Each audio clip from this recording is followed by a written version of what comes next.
دکھ سے فرار ہر کوئی چاہتا ہے کیونکہ دکھ غیر مطلوب ہے، لیکن دکھ کو جینا کوئی نہیں چاہتا، اور اس کو جیے بغیر اس سے آزاد ہونا ممکن نہیں ہے۔ دنیا کی چند معتبر صوفی کتابوں میں سے ایک کتاب ہے کتاب میرداد، جسے میخائیل نائمے نے لکھا تھا۔ میخائیل نائمے دکھ کو دو افسردگیوں کا نام دیتا ہے، ایک حقیر افسردگی اور دوسری کو وہ نام دیتا ہے عظیم افسردگی کا۔ عظیم افسردگی کیا ہے؟ نائمے کہتا ہے یہ عظیم افسردگی دھند جیسی ہے۔ موسم سرما میں سمندر اور زمین سے دھند اٹھتی ہے اور سمندر اور زمین دونوں کو ڈھانپ لیتی ہے۔ اس دھند میں دکھائی دینے والی ہر چیز چھپ جاتی ہے، بس صرف خالص دھند بچ جاتی ہے۔ یہ دنیا بھی غور سے دیکھو تو ایک دھند ہے جس میں صرف انا رہ جاتی ہے۔ انا زدہ فرد دنیا کی حقیقت کو تو دیکھ نہیں سکتا، اسی دھند کو ہی دنیا سمجھ لیتا ہے۔ اداسی، دکھ یا عظیم افسردگی بخار جیسی ہے۔ بخار جسم کے ساتھ کیا کرتا ہے؟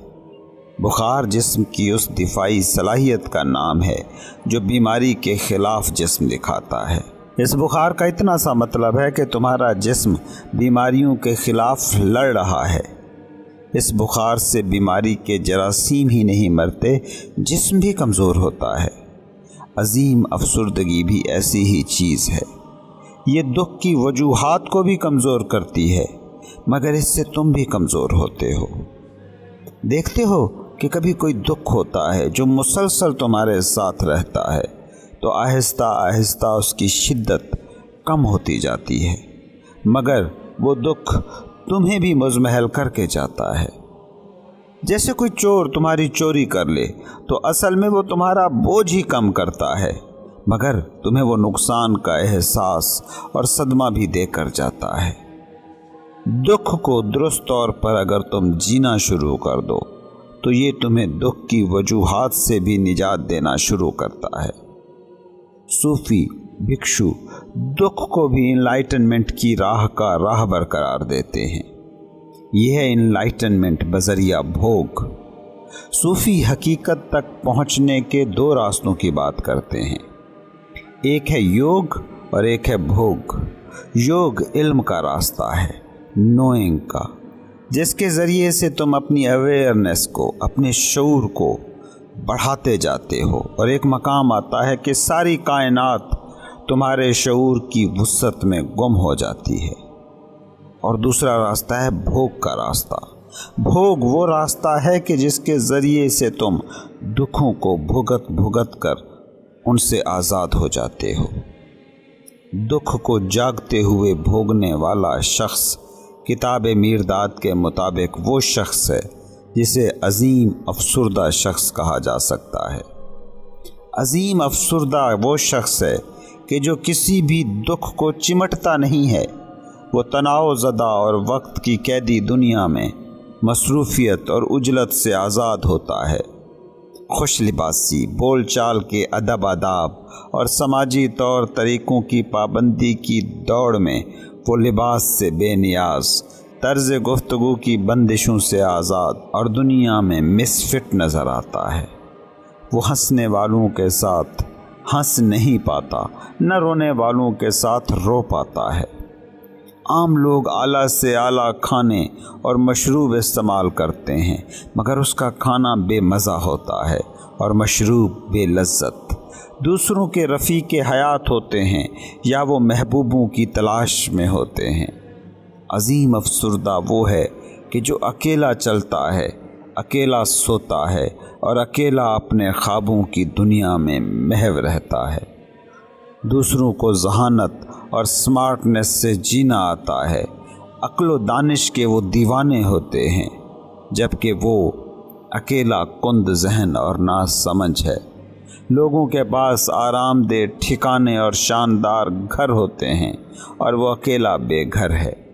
لوگوں کے پاس اپنے مخصوص علاقے ہیں جنہیں وہ وطن کہتے ہیں اور جس کی عظمت کے وہ ترانے گاتے ہیں۔ ایک تنہا وہی ہے جس کا کوئی وطن نہیں ہوتا۔ یہ دنیا چالاک لوگوں کی دنیا ہے، مگر عظیم افسردہ شخص نیند میں چلنے والے لوگوں جیسا چلتا ہے۔ وہ ایسے خواب کا قیدی ہوتا ہے کہ جسے دوسرے لوگ دیکھ سکتے ہیں نہ محسوس کر سکتے ہیں۔ وہ دوسروں کو مصروف دیکھتا ہے تو دل ہی دل میں ہنستا ہے۔ عظیم افسردہ آدمی اجاڑ، بیابان اور بے رنگ زمینوں میں اڑتا ہے، مگر اس کے ایمان کے پر بہت مضبوط ہوتے ہیں۔ دوسرے حواس کے قیدی ہیں، ان کے خواب خوگرے پیکرے محسوس ہیں، لیکن عظیم افسردہ انسان حواس پر سوال اٹھاتا ہے اور پوچھتا ہے کہ کیا آنکھ وہ سب کچھ دیکھ سکتی ہے جو دیکھنے کے حقیقت میں قابل ہے؟ کیا کان وہ سب سن سکتے ہیں جو سننے کے واقعی قابل ہے؟ کیا ہاتھ وہ سب کچھ محسوس کر سکتا ہے جو قابل لمس ہے؟ کیا ناک وہ سب سونگھ سکتا ہے جو لائق شامہ ہے؟ کیا زبان وہ چکھ سکتی ہے جو واقعی قابل ذائقہ ہے؟ وہ کہتا ہے کہ یاد رکھو، خدا کے احساس کے بنا ساری حصیں تشنا ہیں۔ یقین سے محروم حواس بے بہرا و نامعتبر ہیں۔ دنیا والے حواس خمسہ سے اپنی دنیا تعمیر کرتے ہیں۔ وہ ایک گھر بناتے ہیں اور پھر جلد ہی وہ گھر گھٹن زدہ ہو جاتا ہے۔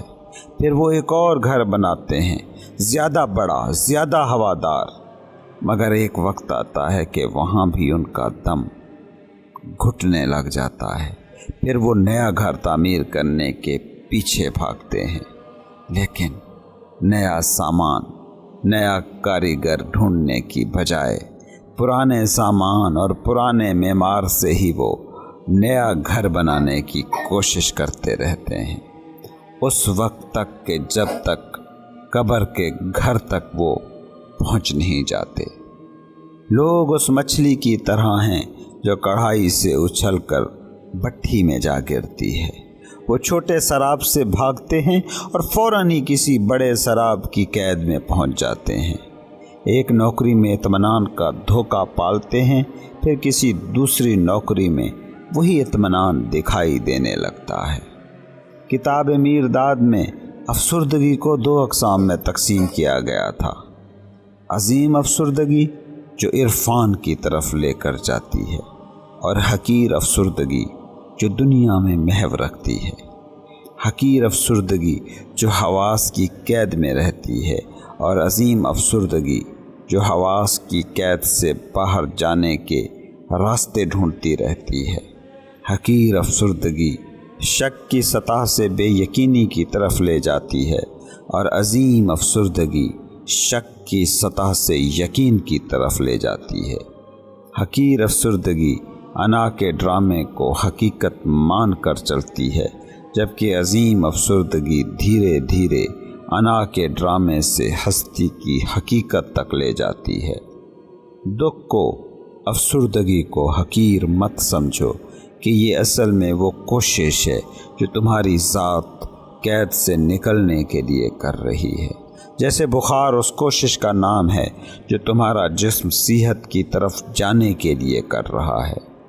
یاد رکھنا، دکھ کو شعور کی سطح پر جاگ کر تم نے جیا تو خود کو سکھ کی سرحد میں کھڑا دیکھو گے، جیسے مشکلات کو جی کر تم کامیابی کی منزل کو پا لیتے ہو، جیسے کشٹ کو سہ کر تم اور مضبوط ہوتے جاتے ہو، جیسے محنت کی اذیت سہ کر کامیابیوں کی لذت پاتے ہو۔